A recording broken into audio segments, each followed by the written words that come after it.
The Innkeepers, the Yankee Peddler Inn, nestled in the quaint town of Torrington, Connecticut, was a relic of a bygone era.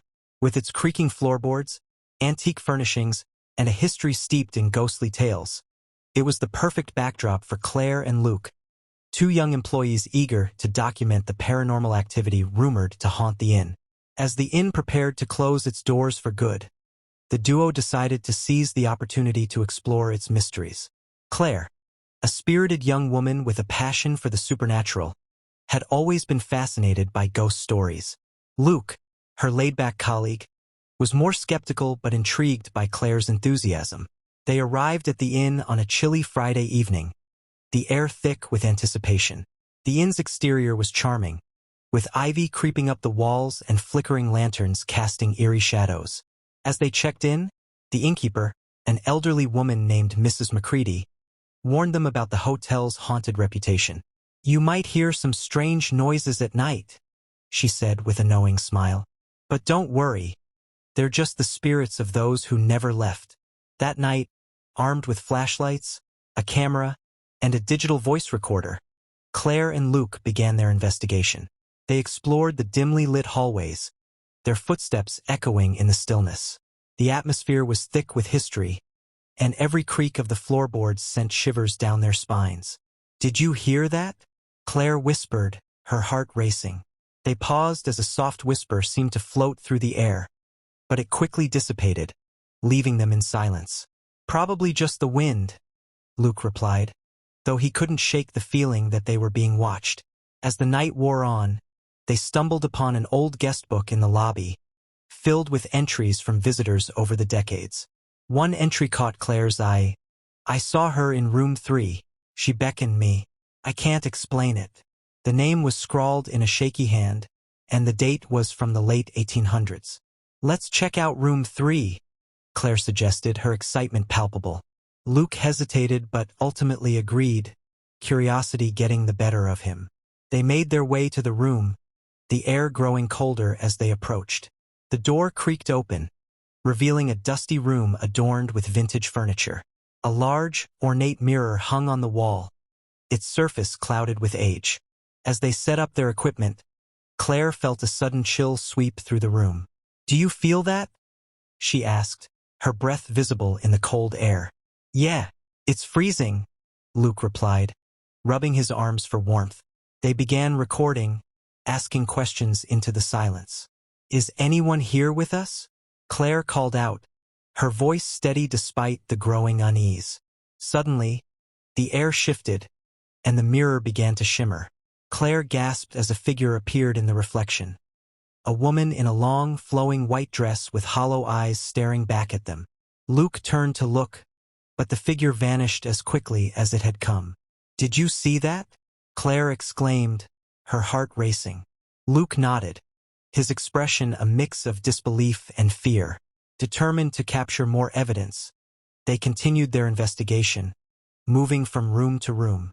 Each space held its own secrets, and they recorded strange noises and unexplained cold spots.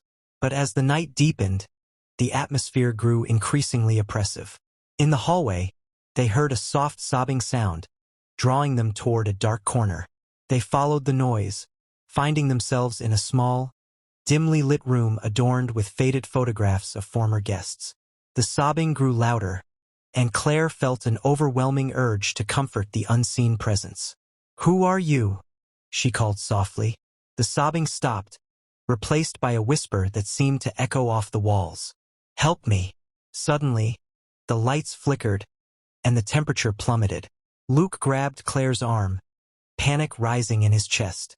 "We need to get out of here," he urged, but Claire was entranced by the voice. "Please, I need to be freed," the voice pleaded, sending chills down their spines. Claire felt a connection, as if the spirit was reaching out to her. "Tell us how we can help you," Claire said, her voice steady despite the fear coursing through her. The whisper grew stronger, revealing a tragic story of a young woman who had been wronged in life, trapped in the inn for eternity.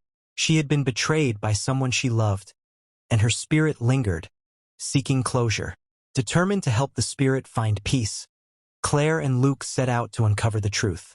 They delved into the inn's history, discovering records of a tragic love affair that had ended in betrayal. The woman's name was Eliza, and she had died under mysterious circumstances. As they pieced together the story, they realized that the spirit was tied to the inn, unable to move on until her story was told. They returned to room 3, ready to confront the spirit. "Eliza, we know what happened to you," Claire said, her voice filled with compassion. "You don't have to be alone anymore. We want to help you find peace." As Claire spoke, the air around them shifted, and the temperature began to rise. The mirror shimmered once more, and Eliza's figure appeared, her expression one of sorrow and longing. "Thank you," she whispered, her voice echoing softly. "I can finally rest." With those words, a warm light enveloped the room, and Eliza's spirit began to fade. The atmosphere shifted, and Claire and Luke felt a profound sense of relief wash over them. The haunting presence that had filled the inn began to dissipate, leaving behind a sense of calm. As dawn broke, Claire and Luke emerged from the inn, their hearts lighter. They had not only documented the paranormal, but had also helped a lost soul find peace. The Yankee Peddler Inn, once a place of fear, now held a sense of closure. Though they left the inn behind, the experience would remain with them forever. A reminder of the power of compassion and the importance of telling stories that need to be heard.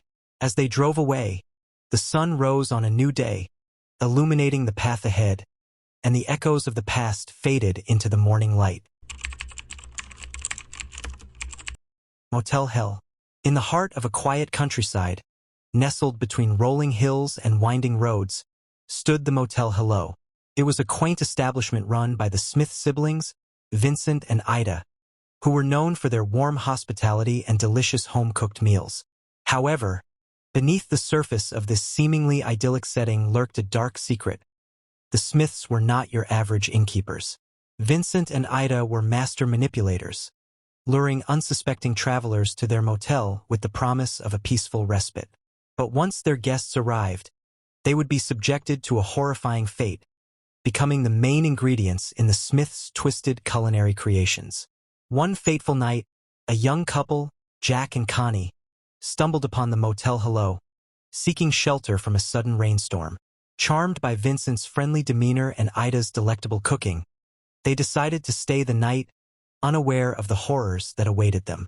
As they slept, Vincent and Ida sprang into action, drugging their guests and dragging them to their secret garden. There, they buried Jack and Connie up to their necks in the soil, leaving only their heads exposed. With a swift slice of a knife, the Smiths silenced their victims, ensuring that no one could hear their screams. Over the next few days, Vincent and Ida tended to their crop, ensuring that their victims remained alive and fresh. They fed them a special diet, laced with a concoction of herbs and spices, to enhance the flavor of their meat. As the days turned into weeks, the couple's bodies slowly transformed, their skin toughening and their muscles hardening, becoming the perfect ingredients for the Smiths' infamous Farmer Vincent's fritters. As the Motel Hello continued to attract more unsuspecting guests, the local authorities began to take notice. Detective Bowen, a seasoned investigator with a keen eye for detail, had been tracking a series of missing persons cases that all seemed to lead back to the motel. Determined to uncover the truth, Bowen went undercover, posing as a traveler seeking refuge at the Motel Hello. He was immediately struck by the odd behavior of the Smith siblings, who seemed to go to great lengths to keep him from exploring the property. One night, as Bowen was snooping around the motel, he stumbled upon a hidden entrance to the Smiths' secret garden.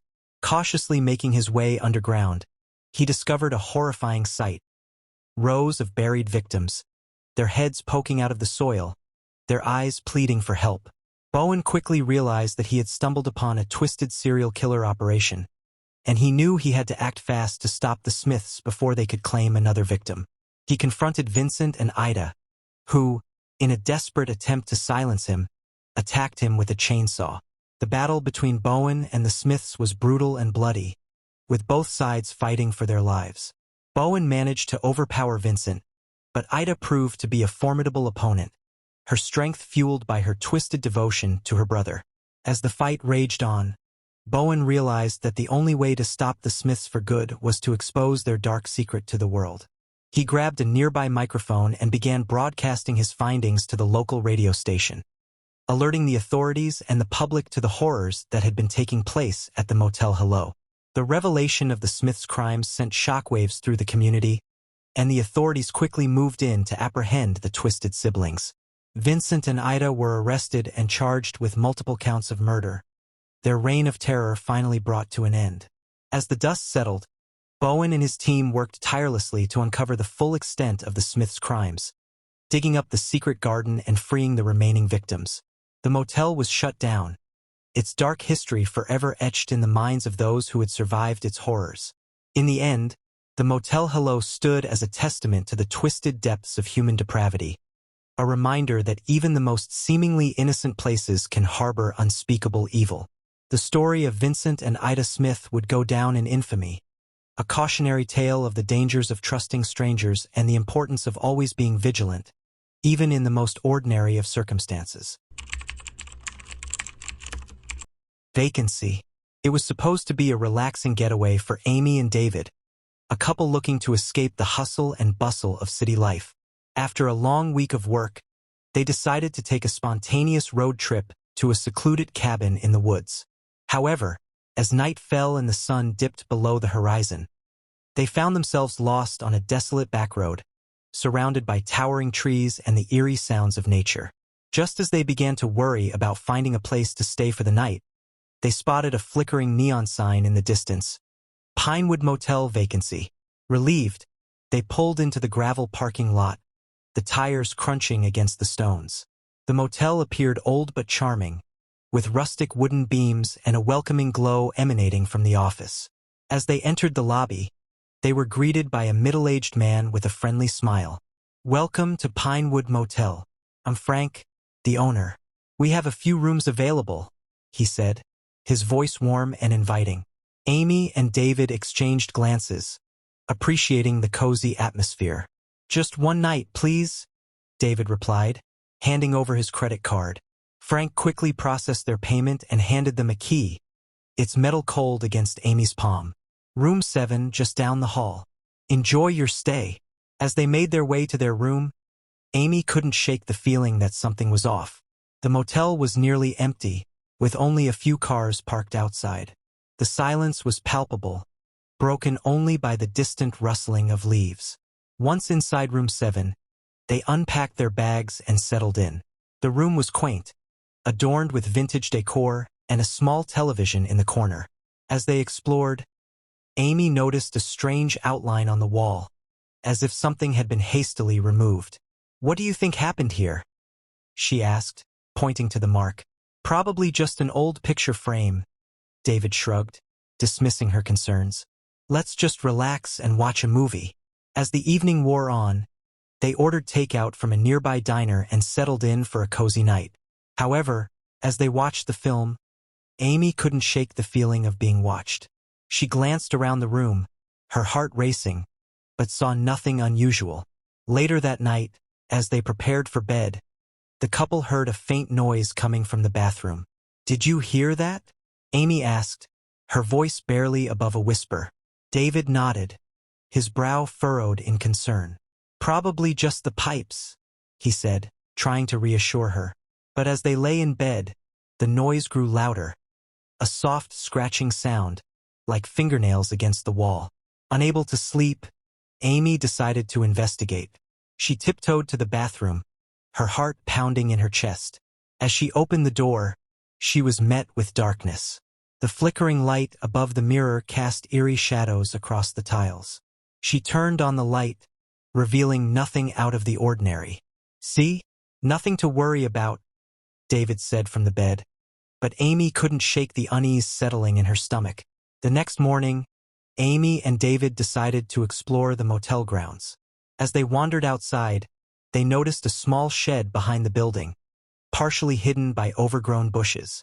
Curiosity piqued, they approached it, the door creaking ominously as they pulled it open. Inside, they found an assortment of old tools and dusty furniture. But what caught their attention was a collection of photographs pinned to the wall. Each photo depicted previous guests, their faces twisted in terror, with the date and room number scrawled beneath. Room 7 was highlighted, the date marked as missing. "David, this is creepy," Amy said, her voice trembling. "We need to leave. Let's just go back to the room and figure this out," David replied, though he too felt a chill creeping down his spine. Back in their room, they began to piece together the clues. The more they investigated, the more they uncovered a dark history surrounding the Pinewood Motel. A series of disappearances linked to the establishment. Each guest who had checked into room 7 had vanished without a trace, leaving behind only whispers of horror. As they delved deeper into their research, they discovered that Frank, the motel owner, had a history of strange behavior. Guests reported odd noises at night and feelings of being watched, but no one had ever connected the dots until now. Suddenly, the lights flickered, and the temperature in the room dropped. Amy felt a cold breeze wash over her, sending shivers down her spine. "We need to get out of here, David. Now." As they hurried to grab their belongings, they heard a knock at the door. "Room service," Frank's voice called out, but something about his tone sent alarm bells ringing in Amy's head. "Just a minute," David shouted, but Amy was already moving toward the window. "We can't stay here." Without waiting for a response, she opened the window and climbed out, landing on the grass below. David followed suit, but as they turned to run, they saw Frank standing in the doorway, his expression twisted into a sinister grin. "Where do you think you're going?" he asked, his voice dripping with malice.